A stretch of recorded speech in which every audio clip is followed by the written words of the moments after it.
Tilt. Your Chalk Talk this week is a carryover from last week where we talked about skills and practice. This week, we're going to use the example of getting your first muscle up to dive a little bit deeper into the skills and practice that go into getting better at gymnastics. We're going to use the concept of a tree to help us build on this. We're going to talk about building a strong foundation, branching out, and then always coming back to that strong trunk or foundation. The foundation or trunk of all of your gymnastics work, whether it be done on the bar or the rings, is going to be our hollow and arch position. We always start here instead of hopping up on the bar or rings. The danger of too much too soon is sustaining an injury and you're not able to keep yourself stable on those two pieces. So let's start there.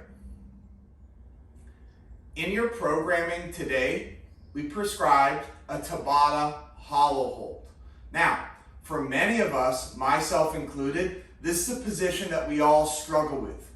As prescribed, that hollow position should look like this.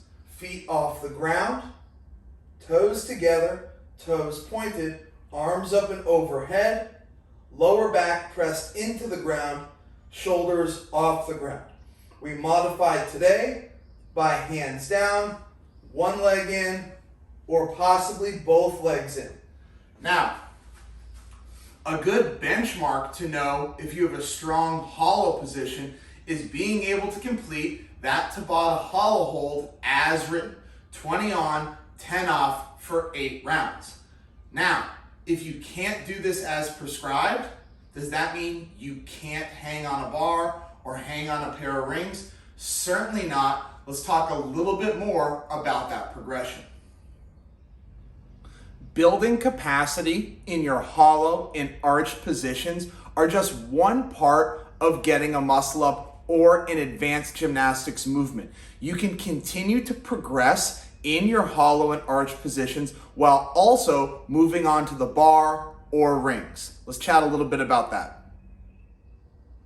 A benchmark that we like to use at Tilt to find out if somebody's ready to learn their ring muscle ups is the athlete should be able to do 5 strict chest to bar pull-ups and 5 strict ring dip. Now, while this may seem out of reach for a lot of people, it's a lot closer than you might think. This whole thing starts with mastering our ring row and a straight bar dip. Today, I'll just be demoing the ring row portion as I don't have a pair of dip bars here. Now, it all starts with figuring out how we pull on a pair of rings or a bar. So it'll start with my feet right underneath my hips.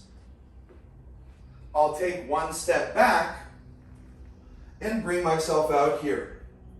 All I'm going to work on here is pressing down and then pulling in.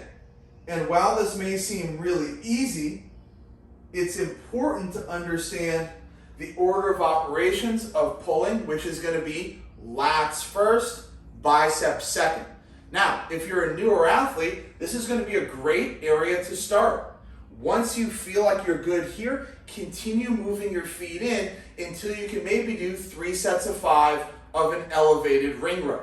Now, we're also going to chat a little bit about getting better on the pull-up bar. Getting that first strict pull-up or that first strict chest to bar pull-up can look a number of different ways. In the last piece of this video, we touched on the ring row and getting better at ring rows.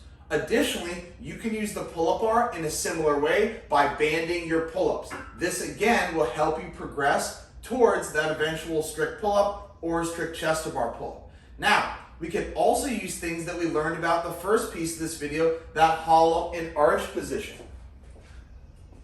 You could also hop up onto the bar and just work holding yourself in this active hollow position. You could use that 20 on, 10 off, or you could maybe just go for 10, 15-second holds. All of that will continue to help you get better at this strict pulling as it's going to increase your grip strength. Now, one thing that you're probably thinking about already is we've talked about hollow holds, we've talked about ring rows, we've talked about pull-ups. There seems to be so much that goes into one movement. Well, the really wonderful thing is as you're progressing through all of these pieces, the rest of your gymnastics pulling will also get better.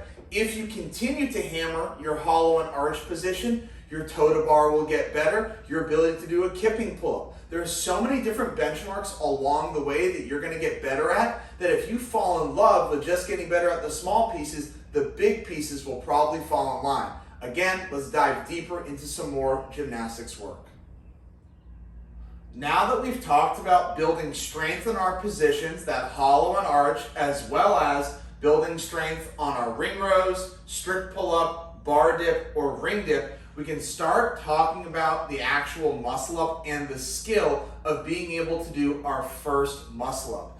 This drill trains the transition as well as gets you comfortable in your false grip, which for many of us, you'll need to have to get that first muscle up. So this progression that I'm using was given at the level 1. There are a number of other transitions out there. You could always ask your coach for their favorite. For me, I really like this as it starts with karate chopping our rings and establishing this, which is known as your false grip. Now, I'm gonna go through a quick progression here. If you were to do this with one of your coaches, it would be much slower and there'd be a lot of pauses. It's gonna start, feet right underneath the rings, crappy air squat.